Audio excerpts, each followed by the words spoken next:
I don't mean to presume, but assume that I was supposed to fill in today while our brother Dedman is away in Tennessee. Last week it was our privilege to have his brother visiting, so it was only right for him to fill in, and he was asked to do so, and we're thankful that he came and brought us a blessing. I'll do this from time to time, I suppose, if he hasn't made other arrangements when he has to be away, and thought what I could accomplish this morning would be to introduce a theme that I have mentioned in the past in these Bible classes and talk about some first things that have to do with this theme that will be followed up on later.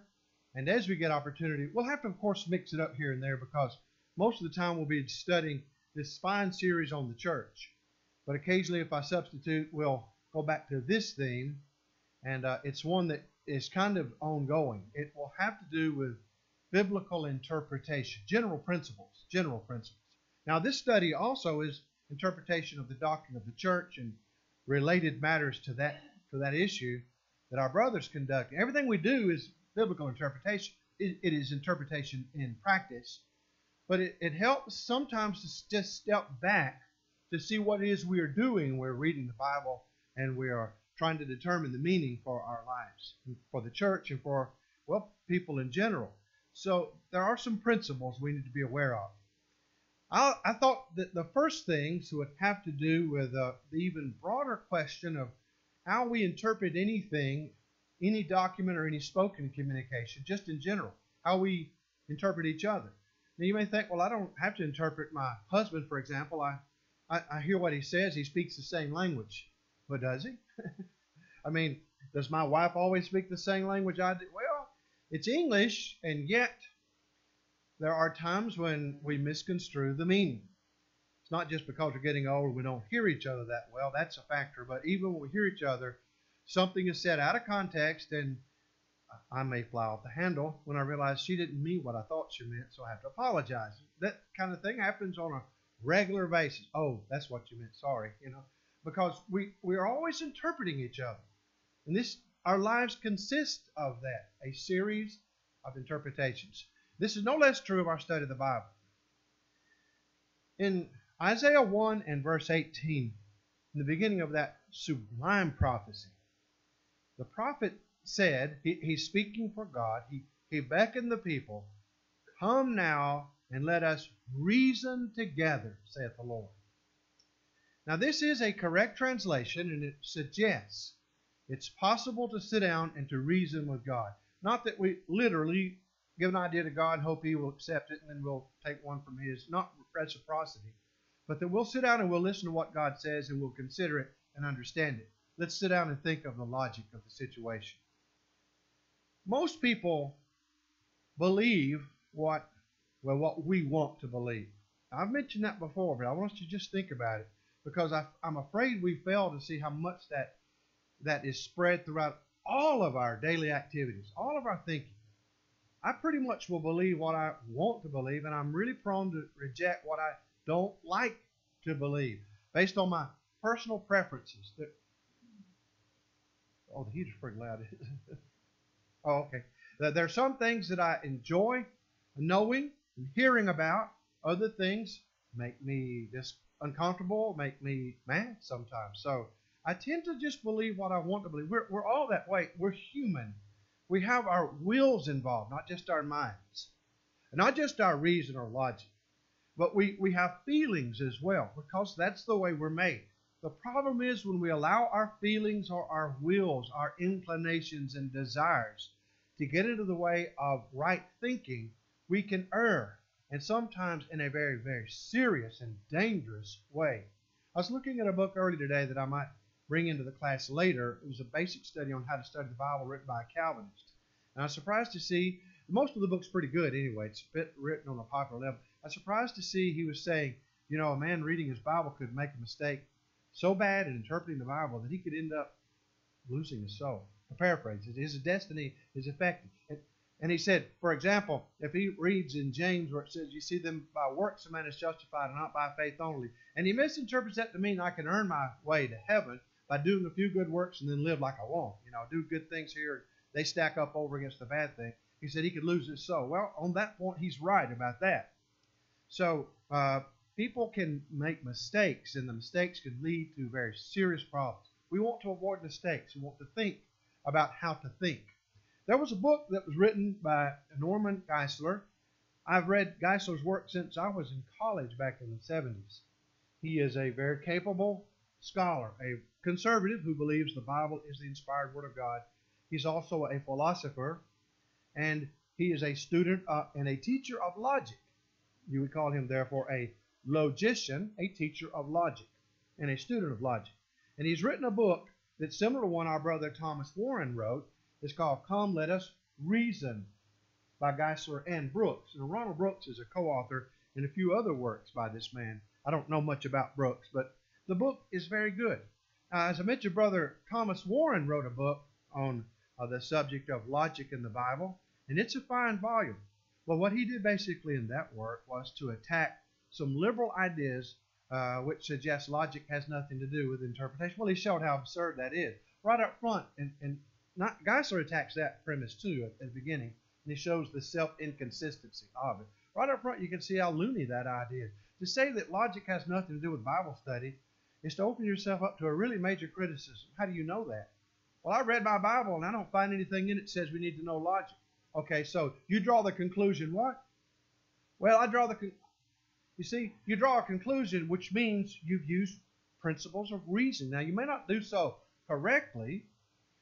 Everybody uses logic, some better than others. And we sometimes, in some better moments of our lives, use it in a better way than we do at other moments, when we let maybe pure feelings to get in the way, or emotions to guide us, or our will. As I've said up front, and I'm going to continue to emphasize, the biggest problem we face today in this culture is people believe what they want to believe, and they reject what they don't want to believe. You talk about the doctrine of eternal punishment. Well, let me say up front, and let me be honest. I don't want to believe in that doctrine. Who wants to believe in hell? Maybe a few hard-hearted people like the idea of punishment for the sinner forever. But I'll admit the doctrine is disturbing. But I realize my personal feelings about the doctrine won't change whether it's true or not. Those feelings are irrelevant to the question of whether there is a place of punishment or not, or a place even of reward. So our feelings can lead us astray in our preferences.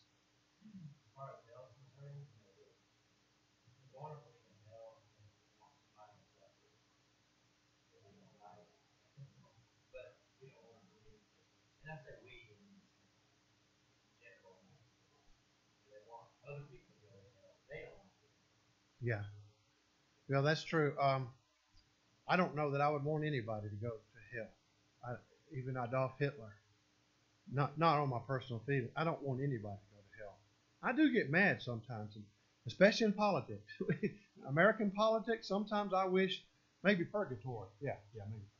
But the doctrine of hell, eternal punishment, is one that I don't prefer. But again, what does that have to do with whether it's true? You see, most people don't seem to understand that life is short. Death is a reality. Something is that either it's the end of our being, that's a reality. Annihilation, we never live anymore, exist. Or, as most peoples have always held in one form or another, there is continued existence beyond our lives in this physical body. If that's the case, then how we live now will determine what we experience then, whether it's reward or suffering. So we've got to get it right in this one short life we've been given. And no one knows the moment when it will be snuffed out. It could happen to anybody, young or old, healthy or unhealthy, at any time. So we've got to spend our time thinking about these kinds of questions. How we know the will of God. The only way to be prepared for heaven, of course, to go there, is to do the will of God. To know the will of God, we've got to find the source where it is revealed to us. And there are a lot of candidates out there, in the running. Feelings, superstitions, intuitions, mystical thoughts, religious authorities who claim to know it all, and so on. And we have to look at them all, but in the end we have to decide where God really speaks. And we have decided, based on the most reasonable evidence, that God speaks to us in the scriptures that came from the Hebrew people and the Christians who followed on the hills, who came out of the Hebrew nation, of course, to begin with, the Hebrew Christian scriptures. The Old and New Testament, that's where God speaks to us. God's not talking to me today personally, and that's something that's a matter of interpretation, which we'll look at in the future. So we've got to know these things. I'm sorry, just hot nature, I guess.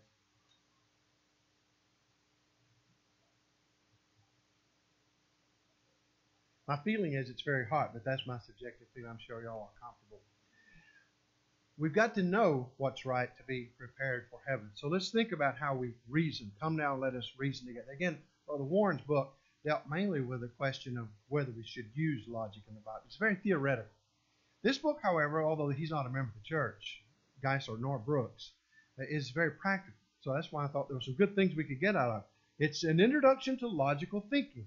I am convinced it's necessary. Now somebody says, wait a minute, this is a Bible class. What place does logic study have to do with Bible class? Well, as I mentioned, this is the first things you deal with as you get into the question of biblical interpretation. This is how you slide into that. I think it's the introduction into that. I'm reminded of how, Catholic missionaries came to this continent many centuries ago, before there even were British colonies here, by the way. And they set up missions throughout many parts of the Southwest and even in Florida. One of the things they faced was they found that Native American tribes who had languages, but many of them did not have written languages. They were not able to read. So what did the missionaries do to begin with?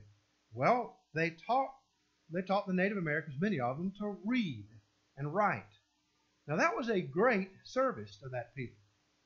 I don't care what you say about cultural relativism and all these crazy, trendy ideas today. It was a good thing they learned how to find information in books, whether it be the Bible. That was their purpose, so that they could understand the Bible and the teachings of the Pope and so on. Now, I'm not defending their religion, but I'm saying their stratagem up front was sound.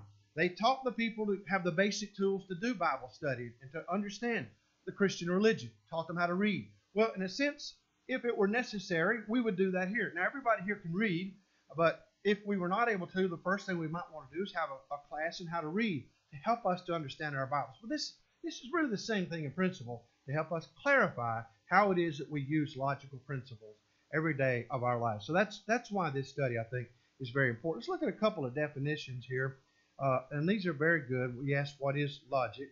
He says, logic really means putting your thoughts in order.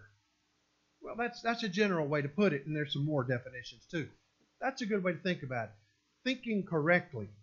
In other words, thinking in a way that the reasons we use to think lead us to true conclusions rather than false conclusions. Everybody has conclusions, but they're not all good conclusions.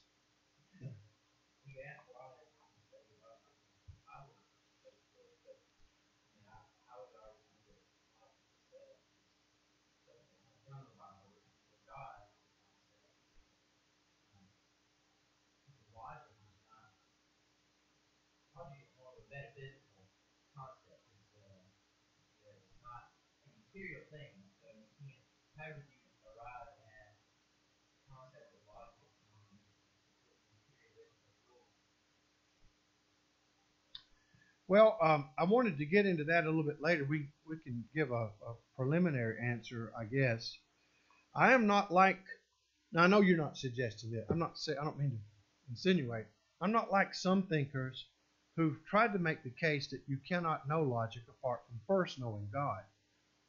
There are many Calvinists that like that. And this is influential. It's very influential in the religious world, whether they know the names of these people. The big name was a guy at Westminster Theological Seminary back several decades ago known as Cornelius Van Til. And his influence has been far and wide. Van Til, he's been the godfather of this idea.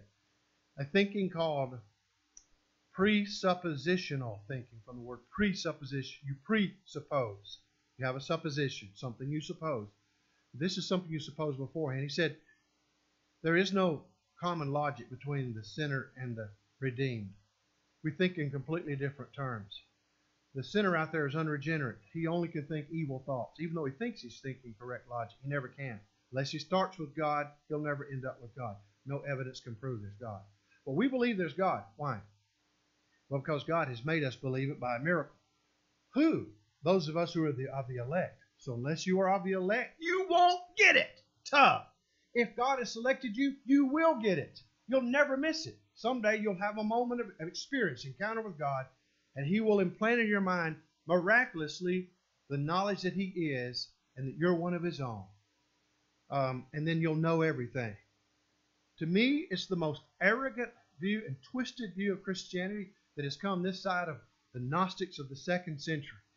I know you weren't suggesting. I'm saying we've got to be a long way from that point of view.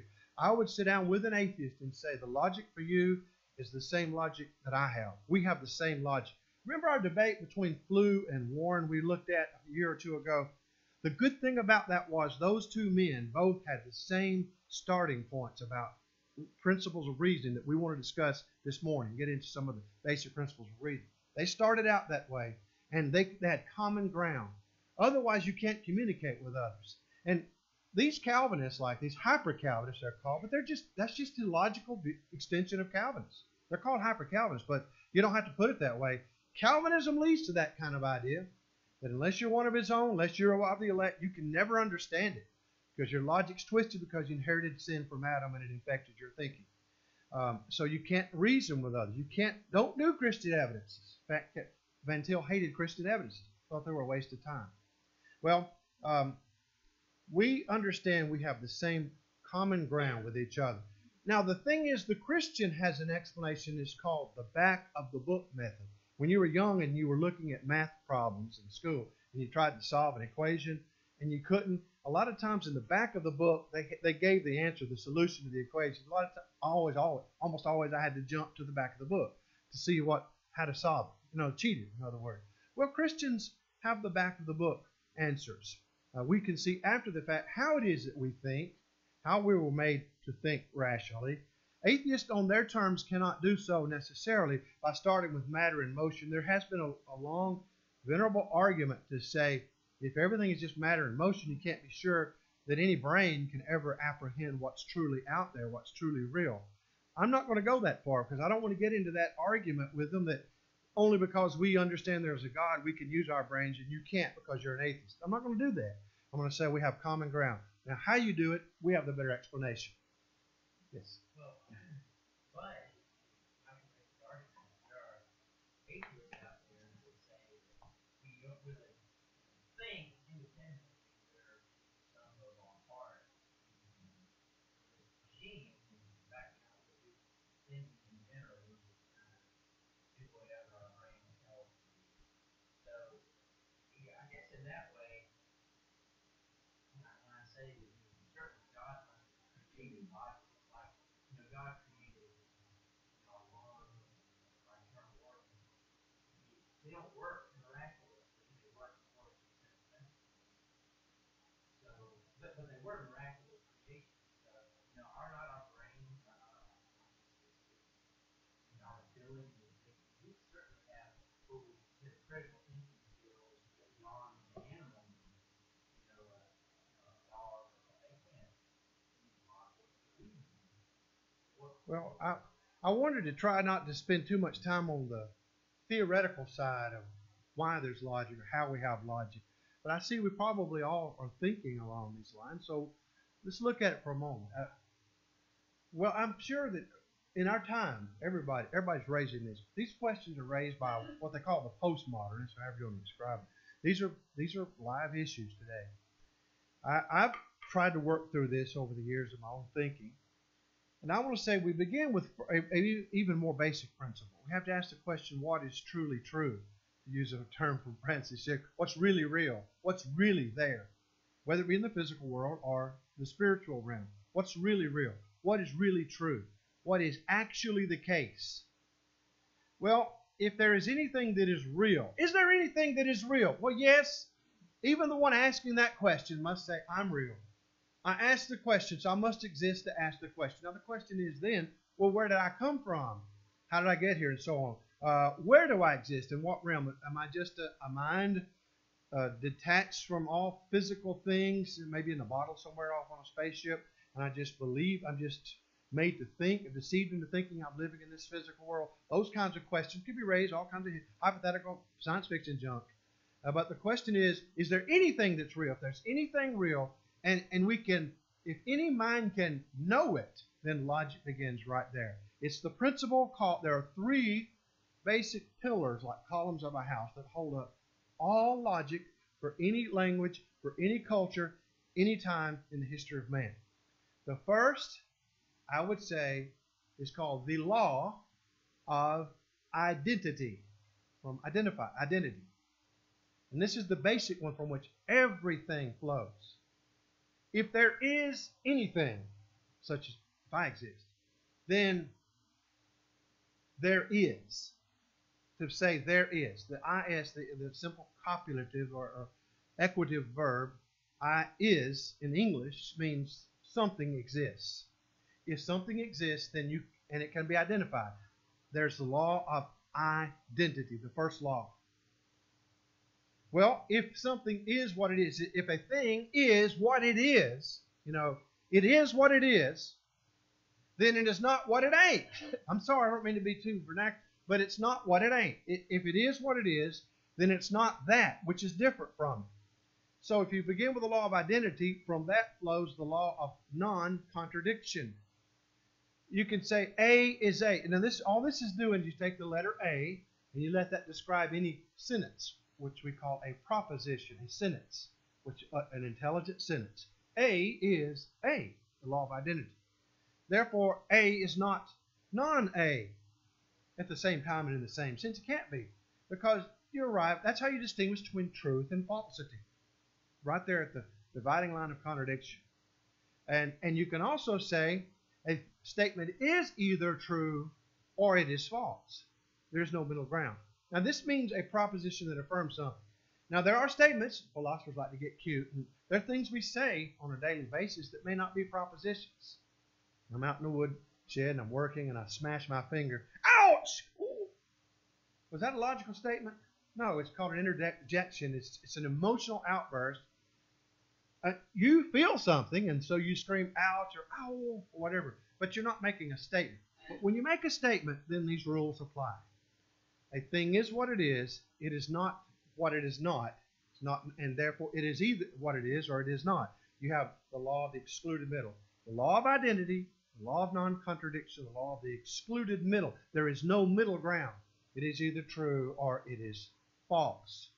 So, based on those three pillars, all human thinking actually begins right there. And all this other stuff comes out of that. So that's the way I'd get, if anything is real, then logic is real. That's where I would get these principles from, what we're going into.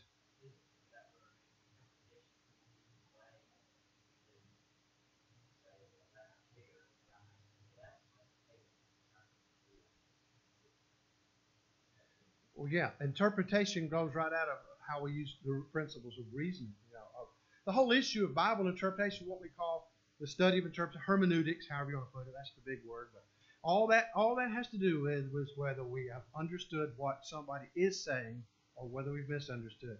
If you say, that's my table there today, and I may misunderstand you. You could be perfectly right because you're using it as a table. It looks like a chair to me. Yeah, we're going to get into that. We're going to get into that very thing. Let's get into that. Let's get into the study.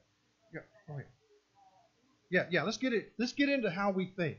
Logic is a way to think so that we can come to correct conclusions. I like that definition. That's a good one. To me, that's the best.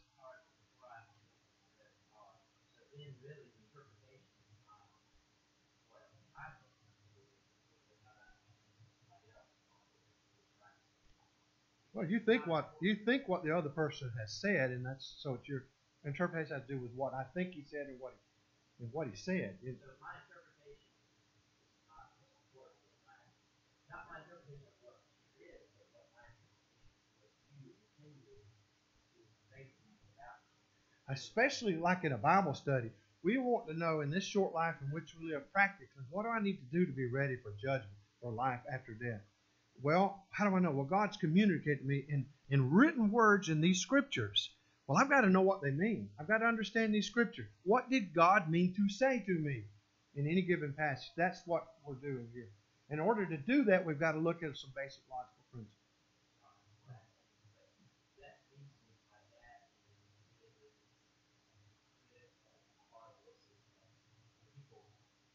interpret the Bible, they're not interpreting what God says, they're interpreting their sin as instead of me trying to find what we do here, really what I should be doing is trying to what God said about it.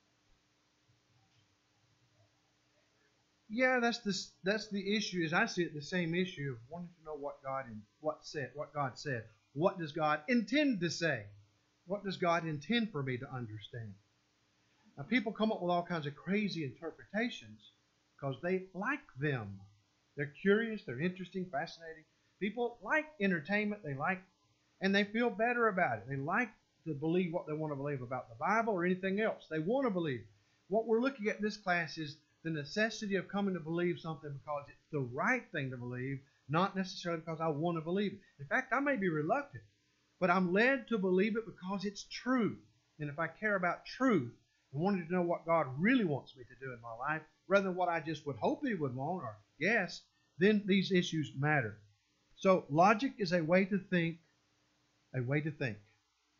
Think about, let that sink in. It is a way to think. We all use logic in one way so that we can come to correct conclusions. Correct conclusions. By understanding, he says implications, by understanding, and the mistakes people often make in thinking. Fallacies. Mistakes. So the two things you look at in a study of correct reasoning principles, logic, would be how you set forth a proposition or a series of sentences, and from that collection or a group of sentences, you can draw a conclusion that you may not have really thought about before, how they lead to a conclusion. That's one thing, how you formally do that. The other thing is to look at how we often mess up, because it's so common for us to all mess up. People around, every time you turn on television, you get a constant barrage of logical fallacies. Most of politics involves fallacies, especially from the left. But the right does it too sometimes, but it's generally, and I'm going to be honest, it's a leftist phenomenon, because they're not interested in truth, they're interested in power. Those two things don't go together. They're interested in human power over other people, not what's true and right, not letting people independently come to their own understanding of what's right and live their lives unmolested by the government. The leftists want to control everything and tell you how to think and so on. And they do so by means of a series of lies and fallacies. So we study logic because every interpretation of anything requires logic. I remember, and I've told you this before, I'll just remind you. I had a professor years ago at Bethel College who used to argue in English class, we can never understand logic. He gave about a 15 or 20-minute speech on how logic's not the same for me as it is for you. So I can't communicate with you.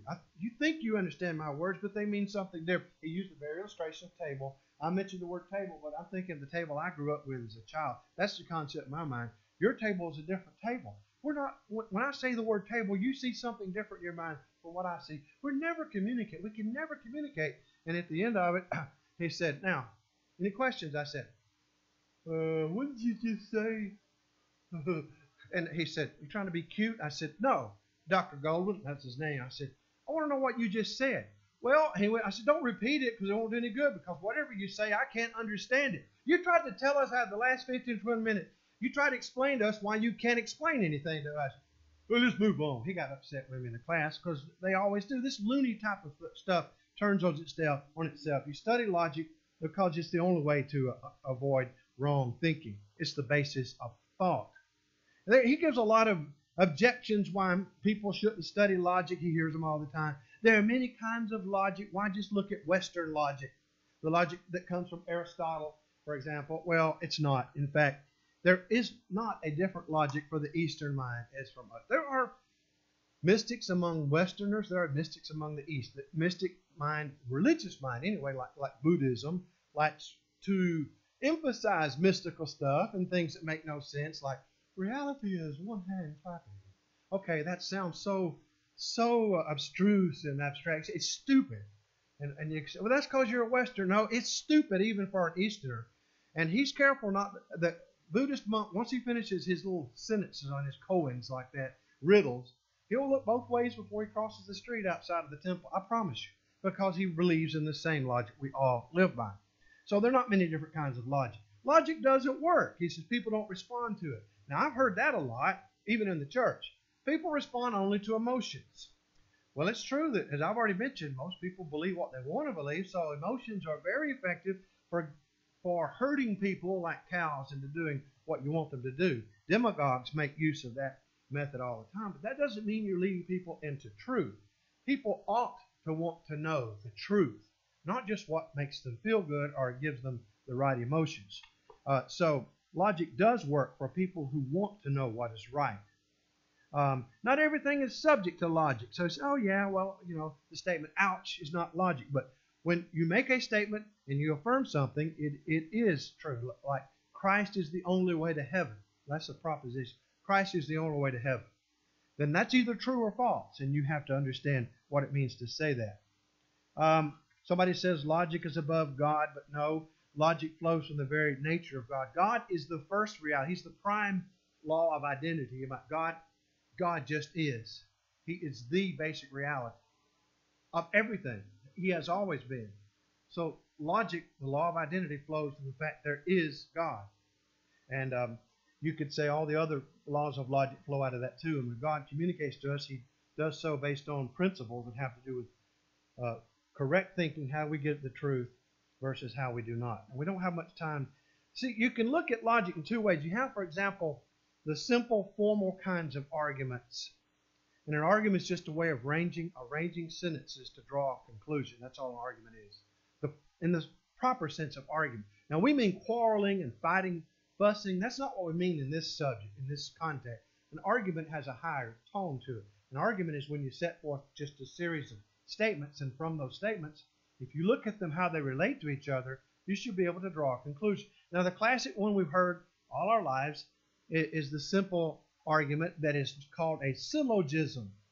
Some brethren say it sounds like a syllogism to me, but it's a syllogism. And a syllogism is just basically a three-line argument. You have two sentences, and from those two, you can draw a conclusion. And of course, the one that's been around forever is the simple statement. It's a universal statement. All men, all human beings, all men are mortal. Now, what does that mean? Well, all human beings will die. Eventually we die. All men are mortal. Now, suppose you know that universal statement to be true, that first premise, first sentence in your argument. You got a Martian who comes in and he doesn't know anything else about human beings, but he first learns all men are mortal. He knows that general principle. Then he meets one we call Socrates, and you say specifically, Socrates is a man. Okay, all men are mortal. Socrates is a man. I don't know anything else about Socrates. I just have those two sentences. What can I conclude about Socrates based on just those two sentences alone? How do you know? What if I say, all men are mortal, Socrates is a man, therefore Socrates is immortal? It doesn't follow at all. And everybody's shaking their head. How could you conclude that? That's not what those two sentences would imply. Implication. Imply. In other words, it goes without saying, if all men are mortal, will die, and you don't know anybody but Ralph and Charlie and Socrates, you find out are men, then by definition, they will die. So that's a simple syllogism, correct way. It's a formal way of stating the argument. Now, there are wrong ways of trying to state syllogisms, and we can recognize those. I remember I brought this up several times because I'll never forget it. Came up in a Bible class, a logic class, I think actually, years ago at Freed-Hardeman University. And the student on the front row thought he was really cute and clever, and he says, I can make an argument right now to show that's all wrong. Okay, make your argument. He said, well, all human beings have glands, and all goats have glands, therefore all goats are human beings. He thought it was so cute, but nobody laughed. The teacher said, that's the fallacy of the undistributed middle. If you want to get into the formal fallacy, that's you can't say it that way. Yes, you can say, because you see, you're not making a universal statement. You say all goats have glands, but you haven't exhausted all the possibilities of other mammals and other animals that have glands. Yes, all goats have glands, but that's not a universal statement. You're just saying only about goats, a statement about goats only. And you're making a statement about humans, but it follows that both have glands, but it does not follow that the humans are goats. You can't work it back. It's called the fallacy of the undistributed middle. Anyway, I'm just mentioning those examples to show how we understand the one is right about all men are mortal. Socrates is a man, therefore Socrates is mortal. But there are many kinds of those are called formal fallacies. Have to do with the form of the argument, how you set the sentences in relation to each other. But the other ones are called informal fallacies, and that's what I want to look at because it's more fun to start with that, I think, when you look at logics to get into the informal fallacies.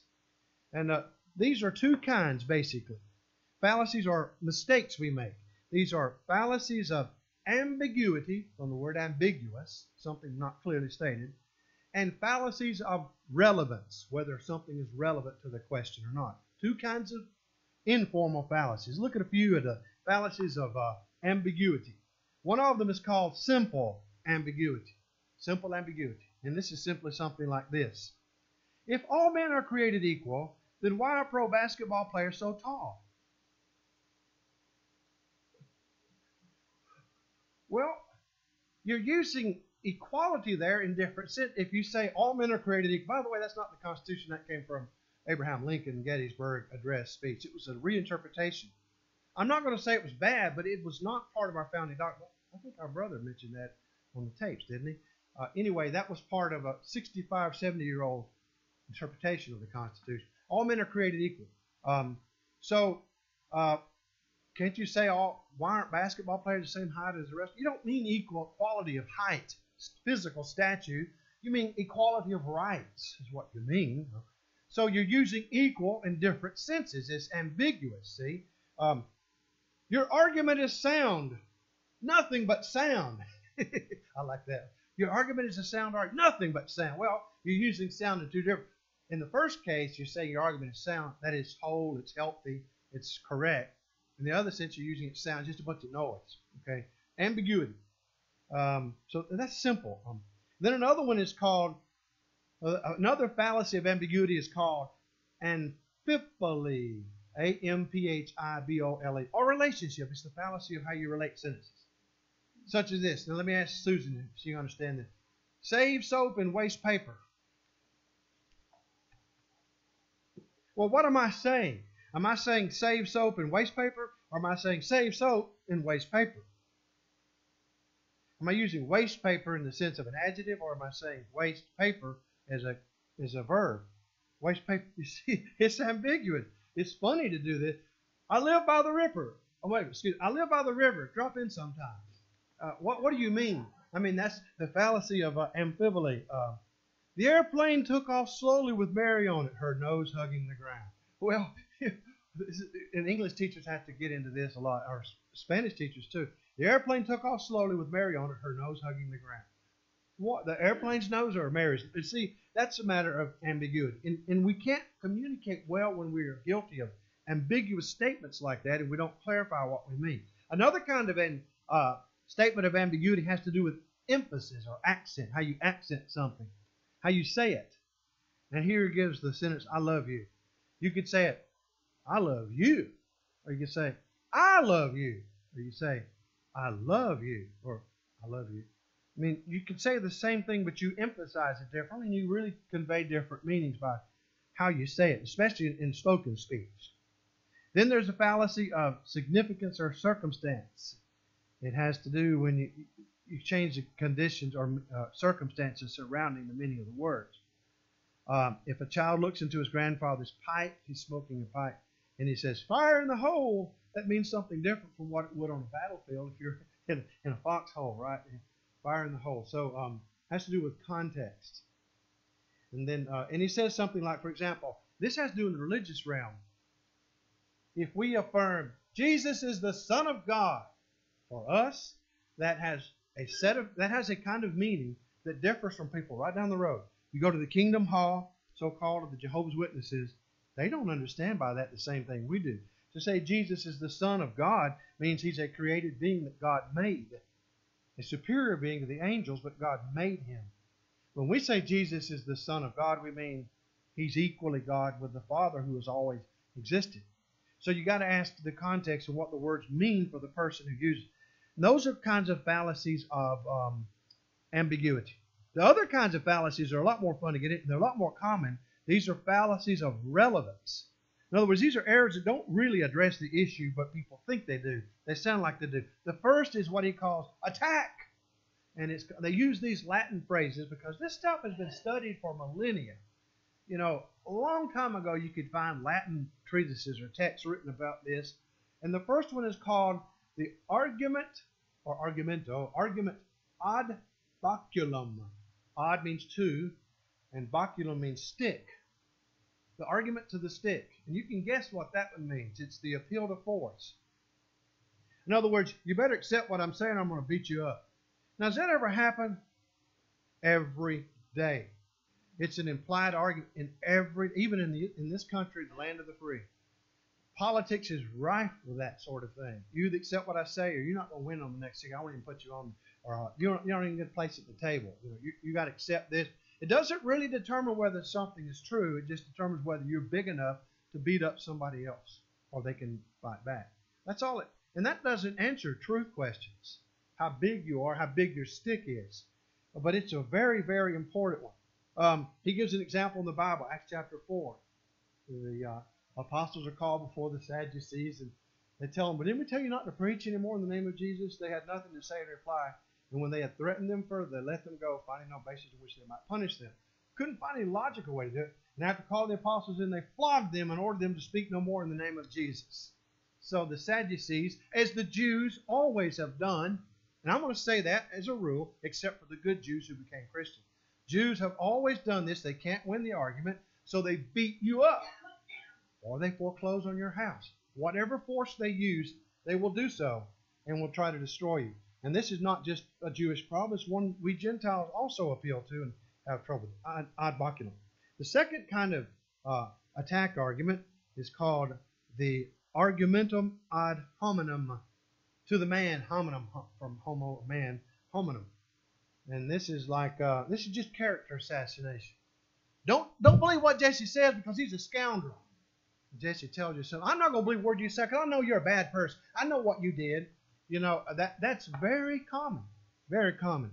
How do people answer us? You mention something, you go to the door, and you are sincerely trying to talk with some person here in Buchanan. You want to save their souls. You want to get them to come and to see what's true. And you say, look, the Bible says there's one church, and it teaches us we become members by gospel obedience. I know what you people are. You think you're the only ones going to heaven. You're arrogant. The ad hominem argument. Totally irrelevant to the question of what the Bible says, but it's a way to shut off discussion, and it confuses a lot of people because they don't think through this. They don't want to think through it. They like to be satisfied with simplistic answers like that.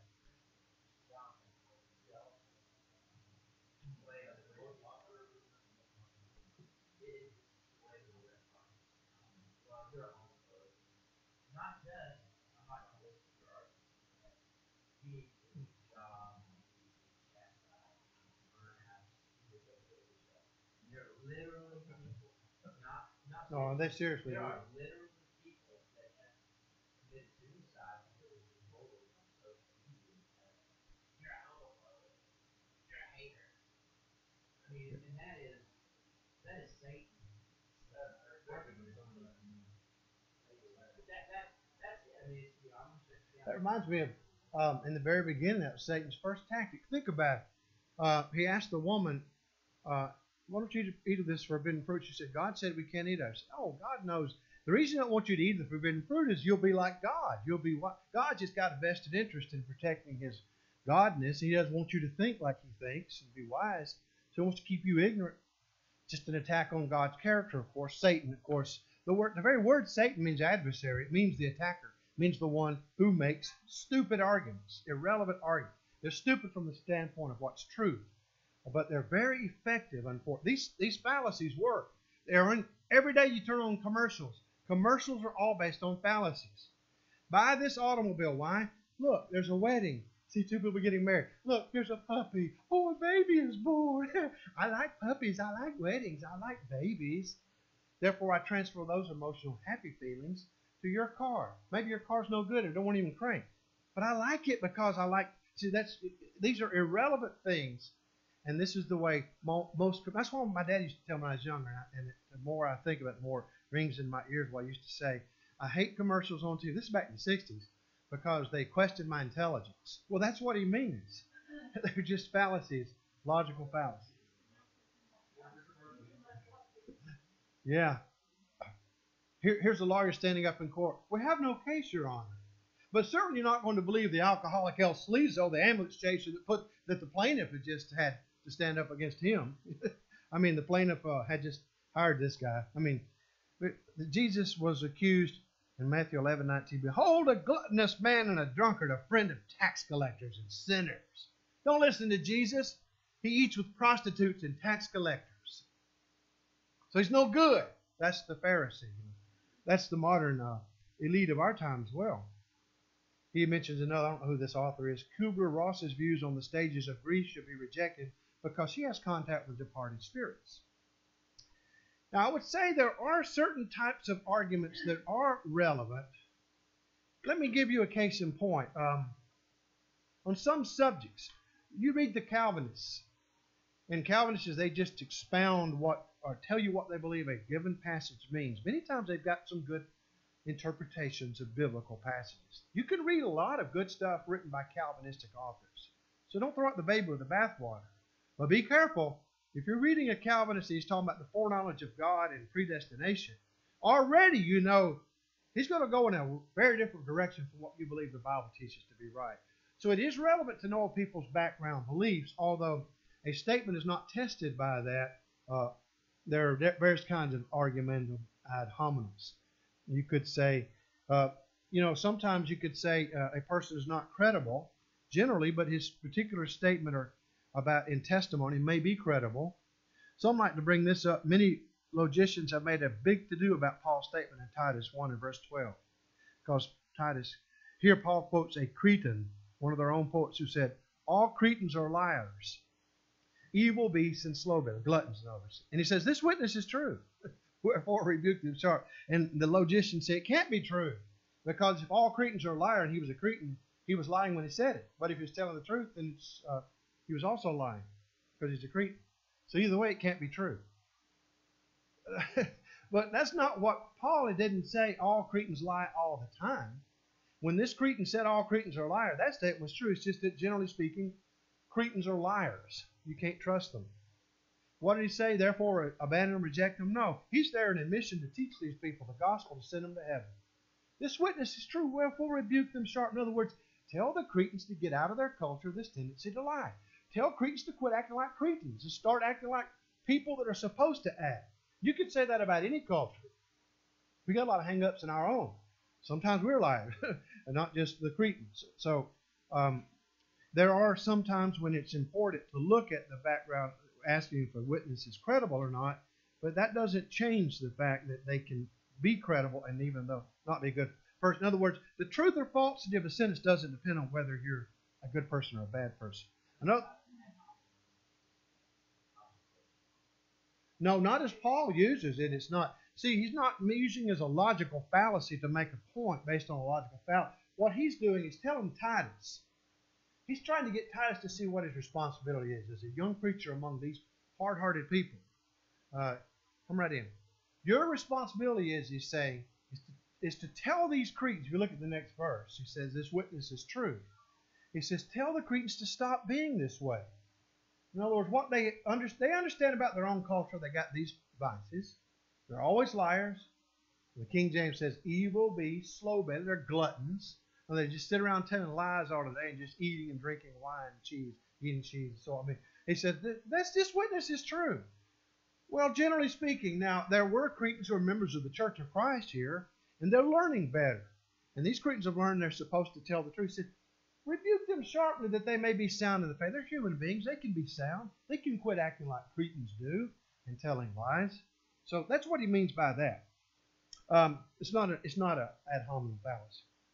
Then there's the appeal to inappropriate authorities. This is done a lot. The argumentum ad ignorantium. We're studying how people sometimes use logical mistakes and let that pass for truth. We've got to be able to detect it.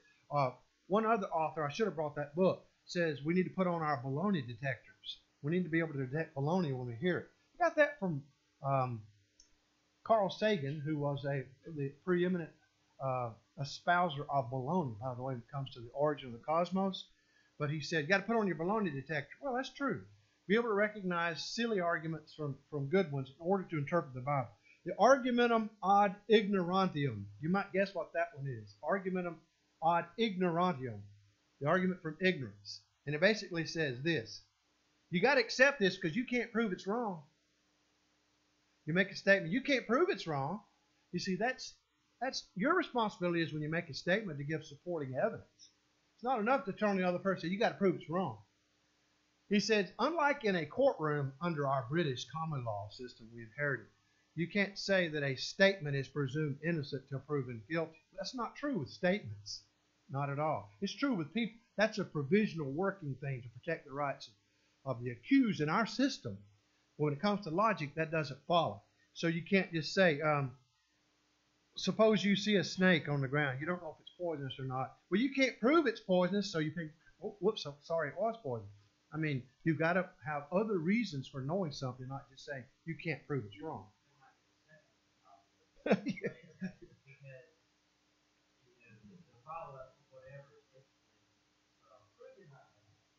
Yeah, prove you're not a racist. Yeah. You can't prove the negative, So yeah. People follow themselves trying to prove that they're not what they're says that they are. It doesn't matter. It's irrelevance. It's chasing that, and it avoids the actual arguments at hand. The atheist can say this: there can't be a God because I've never seen any evidence for him.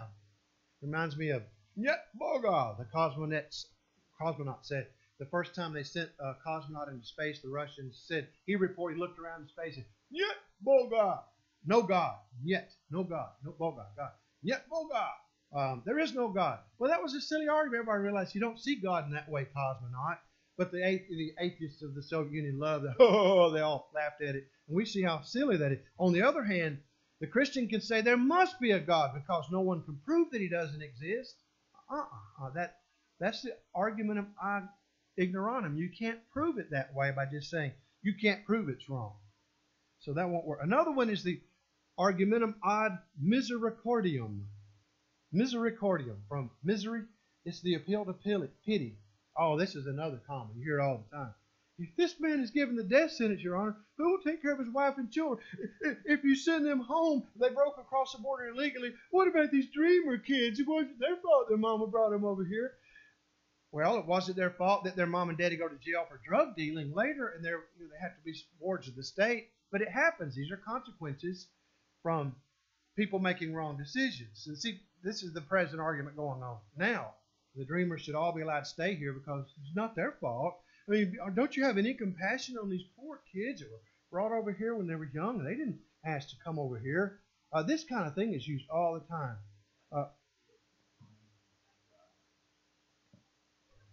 Yeah. But that's not fair. They got to live on something. I don't want to go to heaven knowing that I have loved ones suffering in hell. Now, that's a common thing. I don't want to study that with you anymore. You show me that the Bible says a person has to believe and repent and confess and be baptized to get right with God. I don't want to hear that. What does that say about all my loved ones, my own father and mother, and people who've gone? I can't accept it. It's the appeal to misery or appeal to pity. In Luke 9:59, a man committed that fallacy with Jesus. Jesus said, come follow me. He said, Lord, I will follow you, but let me first go and bury my father, which is at home. Well, now, just about everybody would have thought, yeah, that's reasonable. The man's daddy is dead, they would have said, or he's going to die. He's an old man. And see, we don't know if he had already passed away. He just says, let me first bury my father. And it's very possible the father was maybe living with him. He was old, and it's just a matter of time. Let me finish my duties to my father. Once I've taken care of my familial responsibility, then I'm going to come and be your disciple. What did Jesus say in reply to that? Let the dead bury the dead. You come and follow me. Startling thing. Well, you're not pitiful over a man who's about to lose his father or who lost his father.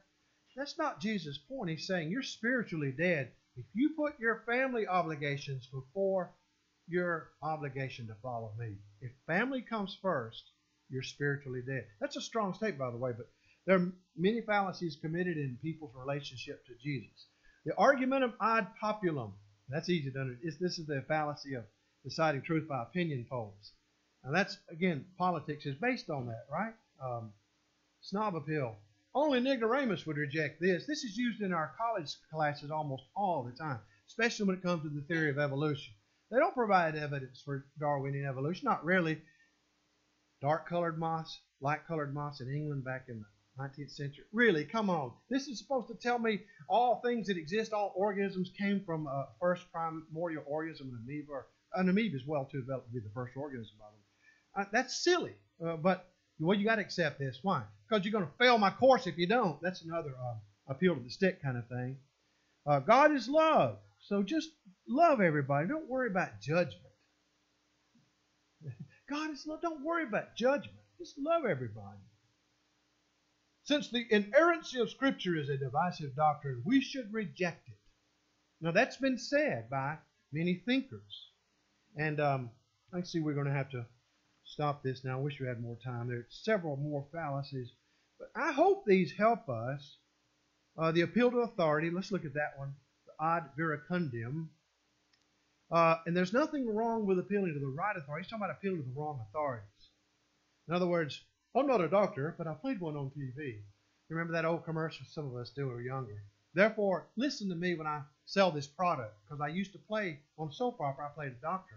So when I talk about this pharmaceutical product, you ought to hear what I have. You're not an authority. Okay? Some scientist who says, I studied biology all my life, I don't know there can be no God because there's too much evil in the world. Hold on. Your understanding of evil is no different from any other layman's. You're trying to act as a philosopher now, but you wear a biology teacher's hat. Put on the right hat. You're the wrong authority for that one. Politicians do it a lot. They try to speak out of court and speak out of turn. It happens all the time. People who are not really authorities in one area speak to the issue. I remember years ago, who was it I knew?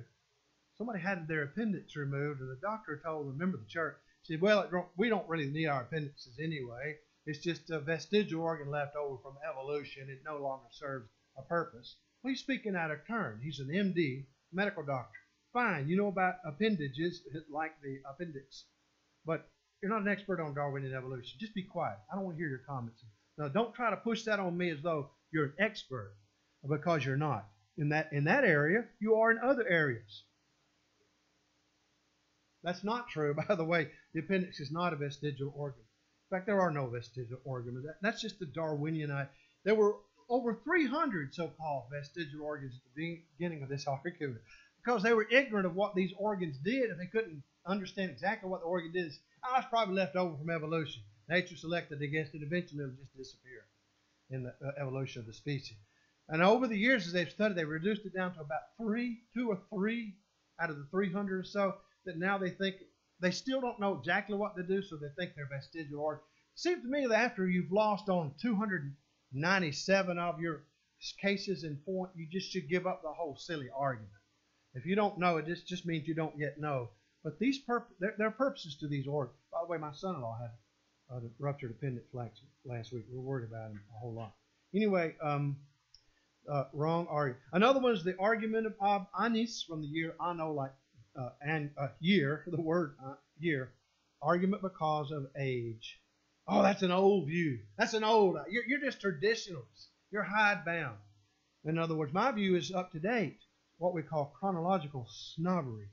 Sexual abstinences before marriage is so Victorian. Belief in God's immutability is based on an outmoded Greek view of substance. Well, I don't know about that. Anyway, there are various other kinds of fallacies. Let me summarize quickly what we've tried to do. And I'm sorry to go over. I really tried to cram in 2 lessons and deal with some of this last week today. We're trying to get ourselves to start thinking critically in the right sense of criticism. Not being mean or not being fair with people, but you need to be a critical thinker. And whenever you turn on television and watch commercials, think through what they're trying to sell you, and you realize they're trying to give you a snow job most of the time. Politics and much of what passes for learning in our universities, much of it, not all of it, much of it. So be careful and think, and especially in religious matters. We want to know how to interpret the Bible, the Word of God. I want to know it for me, so I'll be ready. You want to know it, so you'll be ready. So we need to be able to avoid fallacies in our thinking. It's very, very important. We, of all people, learn to think rationally, reasonably, so that we get it truth. That's the object. Truth. What's really right, not what do I want to be right or feel good about, but what's really truth.